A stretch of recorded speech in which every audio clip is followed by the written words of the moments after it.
নমস্কার বন্ধুরা, সুতপাস ওয়ার্ল্ডে সবাইকে স্বাগত জানাই।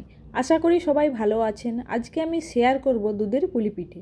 এটি বাঙালিদের কাছে অত্যন্ত প্রিয় একটি রেসিপি, তা বলার আর অবকাশ রাখে না। পুলি পিঠে বানাতে গিয়ে অনেকে পুলিগুলো শক্ত হয়ে যায়, তো আমার মতো প্রসেসে বানালে কথা দিচ্ছি ঠান্ডা হওয়ার পরেও শক্ত থাকবে না। প্রথমে আমি পিঠে বানানোর জন্য পুর করে নেব। তার জন্য আমি নিয়ে নিয়েছি নারকেল আর আখের গুড়। তো আমি নারকেল বড় একটা গোটা নারকেল নিয়ে নিয়েছি আর 250 গ্রামের মতো গুড় নিয়ে নিয়েছি।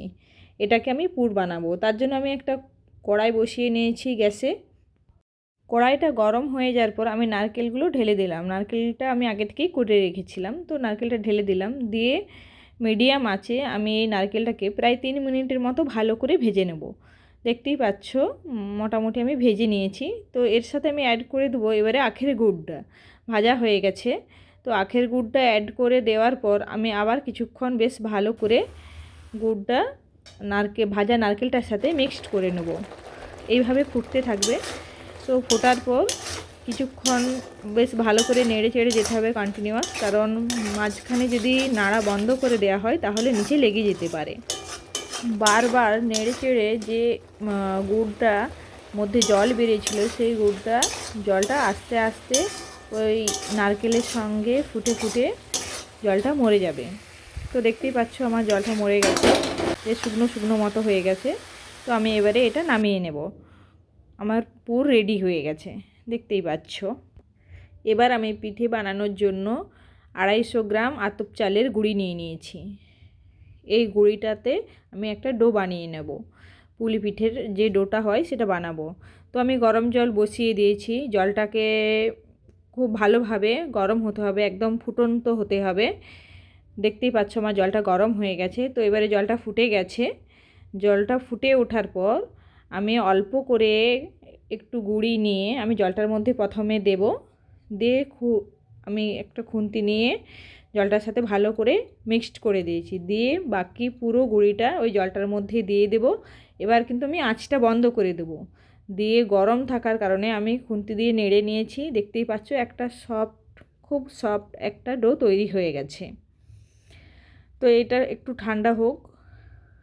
ঠান্ডা হওয়ার পর আমি এখান থেকে অল্প অল্প করে নিয়ে একটা ছোট্ট ডো বানাবো।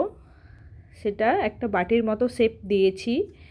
শেপ দেওয়ার পর ওর ভেতরে যে নারকেলের পুর তৈরি করেছিলাম ওটা দিয়ে দিলাম। দিয়ে দুটো দিক চেপে একটা পুলি পিঠের যে শেপটা হয় সেটা দিয়েছি।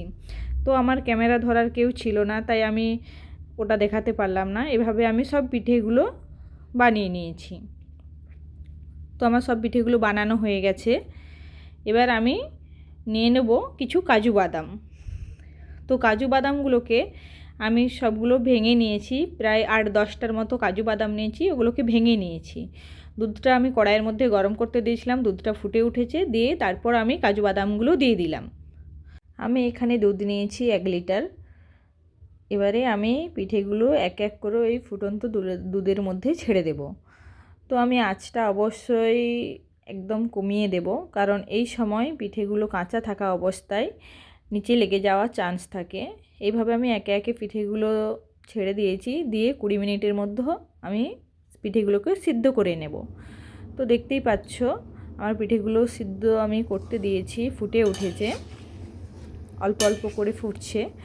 তো আমি 20 মিনিটের মতো এইভাবে ফুটিয়ে নিয়ে এর সাথে 100 গ্রাম চিনি অ্যাড করে আরও 5 মিনিট ফুটিয়ে নিয়ে উপর থেকে এলাচ গুঁড়ো ছড়িয়ে দিয়ে রেডি দুধের পুলি পিঠে। নমস্কার।